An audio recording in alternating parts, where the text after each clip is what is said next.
Exercise try करते हैं, fruit diet try करते हैं, कीटो डाइट ट्राई करते हैं, अलग अलग टाइप की डाइट ट्राई करते हैं, सप्लीमेंट्स यूज़ करते हैं। जब कोई जिमिंग जाता है तो जिम के इंस्ट्रक्टर्स बोलते हैं आप सप्लीमेंट ले लीजिए, वो आपसे कहेंगे कि प्रोटीन पाउडर ले लीजिए। हम सब कुछ लेते हैं, ये सारी चीज़ें कंज्यूम करके, या फिर हम पसीना निकालने के बाद भी हमारा वजन जब अगर घट भी जाता है तो वो 2-3 महीने तक नजर आता है, फिर उसके बाद में वापस ये बढ़ना शुरू होता है। नेक्स्ट, और इस प्रॉब्लम को बोलते हैं वेट बूमरैंग का प्रॉब्लम।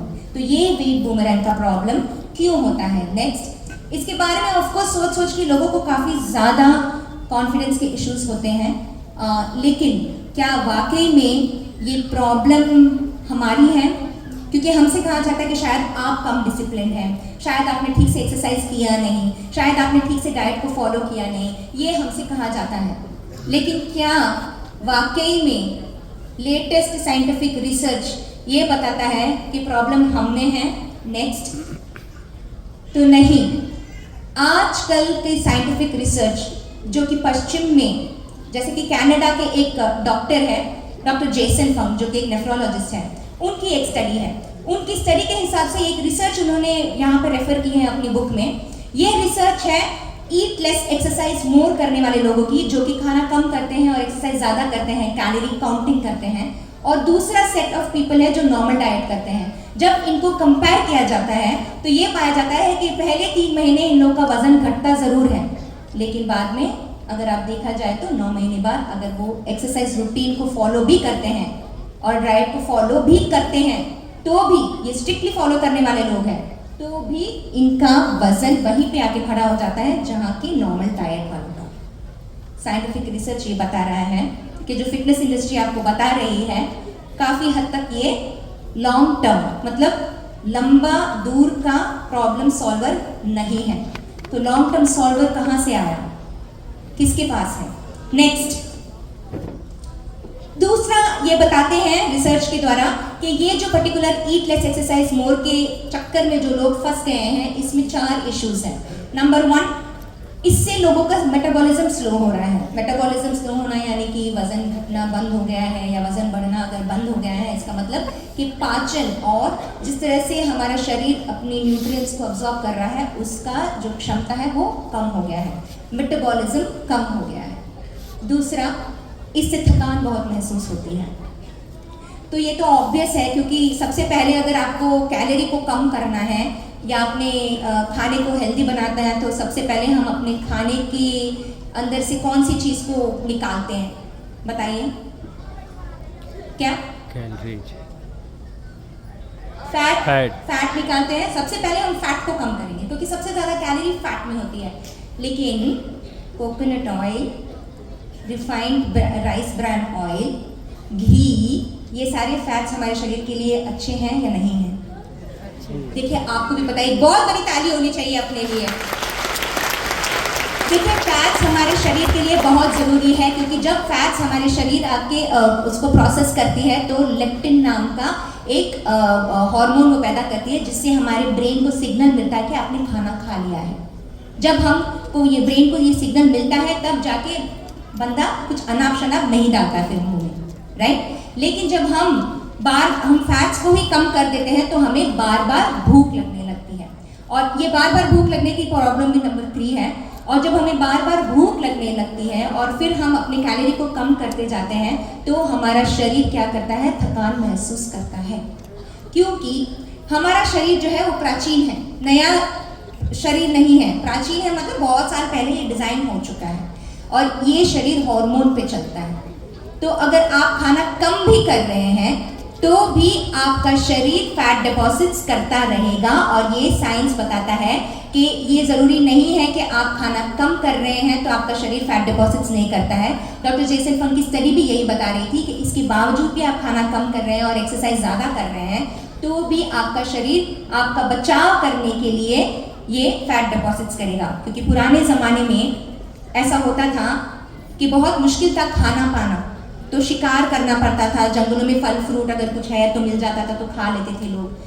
लेकिन ऐसे काफ़ी सारे दिन होते थे जहाँ पे खाना मिलता भी नहीं था, मुश्किल रहता था, और शरीर मरना नहीं चाहिए, इसके लिए शरीर के अंदर चर्बी जमा करने की प्रक्रिया या सिस्टम भगवान ने हमें पहले से दे रखी है, या आप कह सकते हैं साइंस और एवोल्यूशन के कारण हमारे शरीर ऐसी बनी है। तो हमारा शरीर अगर हम खाना कम कर देते हैं तो ऐसा सोचता है कि शायद कहीं अकाल पड़ गया है।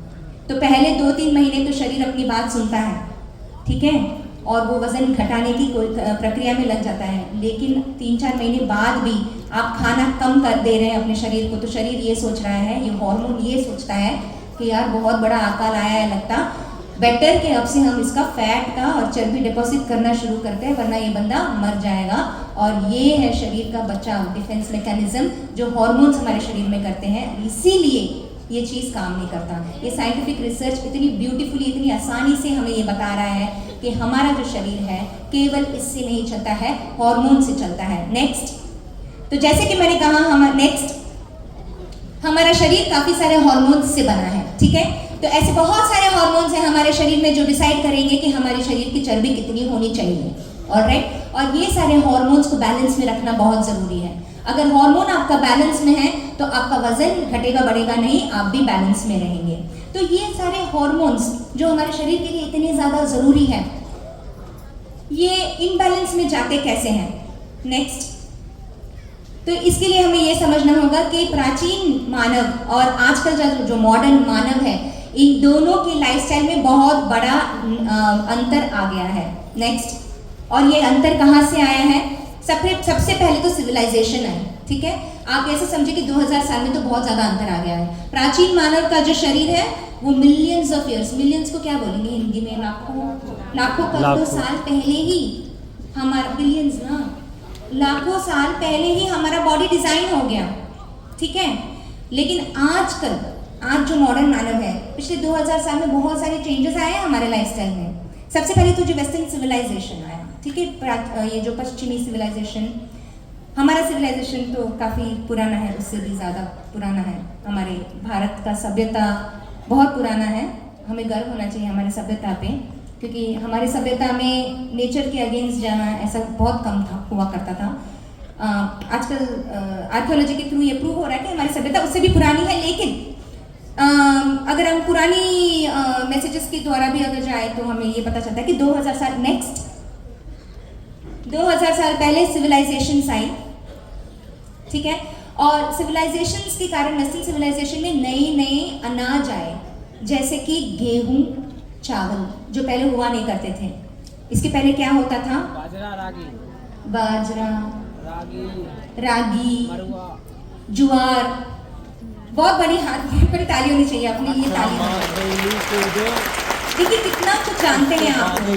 तो बाजरा, ज्वार, रागी जैसी चीज़ें ऑलरेडी हमारे लाइफ में थी, लेकिन उनको टिक आउट करके हमने क्या किया, इंक्लूड किया नए ग्रेन्स को, जैसे कि गेहूं और चावल, ठीक है।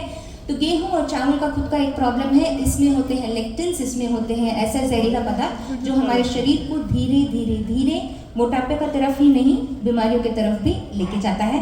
लेटेस्ट साइंटिफिक रिसर्च, पश्चिम के डॉक्टर्स आजकल इसके बारे में बात कर रहे हैं, ओपन फोरम्स में बातें कर रहे हैं। नेक्स्ट, एक ही स्लाइड है। नेक्स्ट हुआ इंडस्ट्रियलाइजेशन, जिसमें कि काफ़ी सारे जहरीले पदार्थ आ गए हैं हमारे हवा में, पानी में, प्रदूषण के कारण, राइट। प्रोडक्ट्स आ गए, प्लास्टिक्स आ गए। फिर बाद में एग्रीकल्चरल रेवोल्यूशन आया। एग्रीकल्चरल रेवोल्यूशन यानी खेती में जो रेवोल्यूशन होने लगा, जिसके कारण फर्टिलाइजर्स यूज़ होने लगे। फर्टिलाइजर्स के बारे में आप लोगों को पता होगा, वो इसलिए यूज़ होता है ताकि उत्पाद ज़्यादा हो।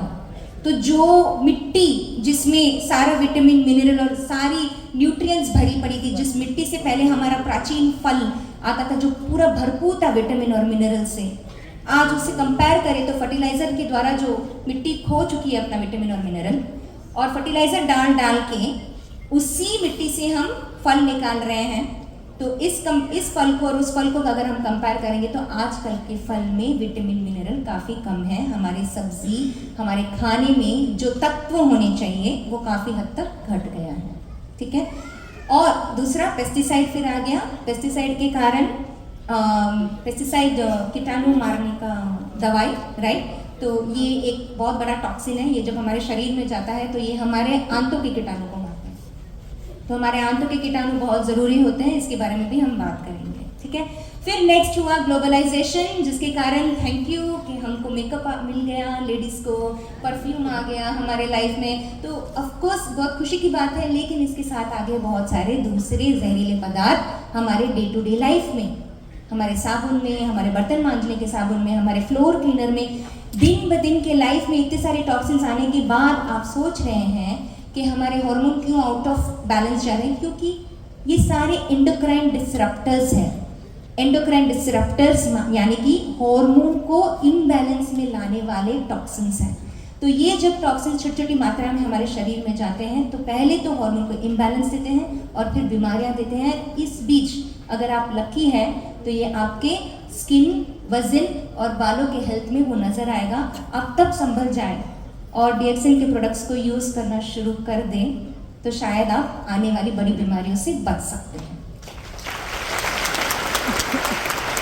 और आजकल के ज़माने में क्या हो रहा है, डिजिटाइजेशन आ गया है। तो मतलब हमारे जो बच्चे हैं ना, हाथ में फ़ोन लेके पैदा हुए हैं।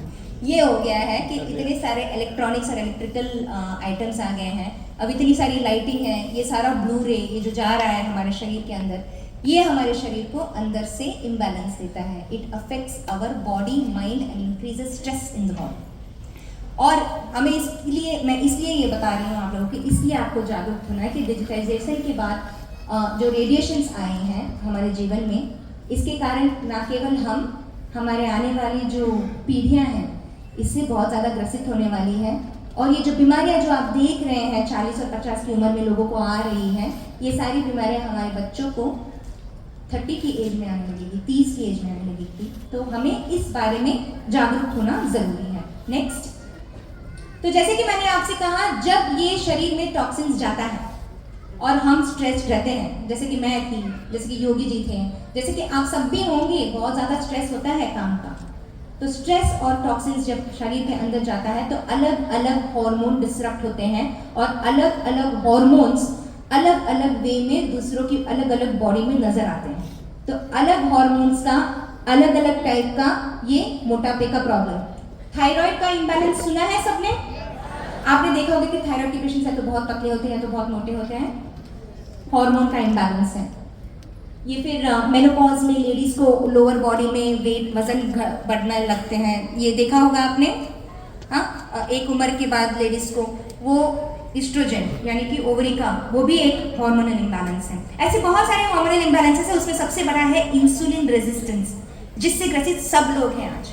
क्योंकि खाने की जो लत लग गई है लोगों की कि हमें टेस्टी खाना है, हमें मीठा खाना है, शुगर एडिक्शन जो हो रहा है लोगों को, उसके कारण इंसुलिन रेजिस्टेंस, जो कि इंसुलिन इम्बैलेंस में जाता है सबसे ज़्यादा, उसके कारण लोगों का वजन बढ़ रहा है। नेक्स्ट, तो जैसे कि मैंने आपसे कहा, ये सारे टॉक्सिन्स है जिसके कारण ओबेसिटी भी होती है। तो लेटेस्ट साइंटिफिक रिसर्च है ये, आप देख सकते हैं, प्लास्टिक से भी रिलेटेड है ओबेसिटी यानी कि मोटापा। नेक्स्ट, थैलेट्स और पैराबेन्स के बारे में मैं बोल चुकी हूँ आपको, खुशबू बढ़ाने वाला जो जहरीला पदार्थ, मेकअप में जो जहरीला पदार्थ है, उसमें भी देखिए नंबर 1 पे ओबेसिटी।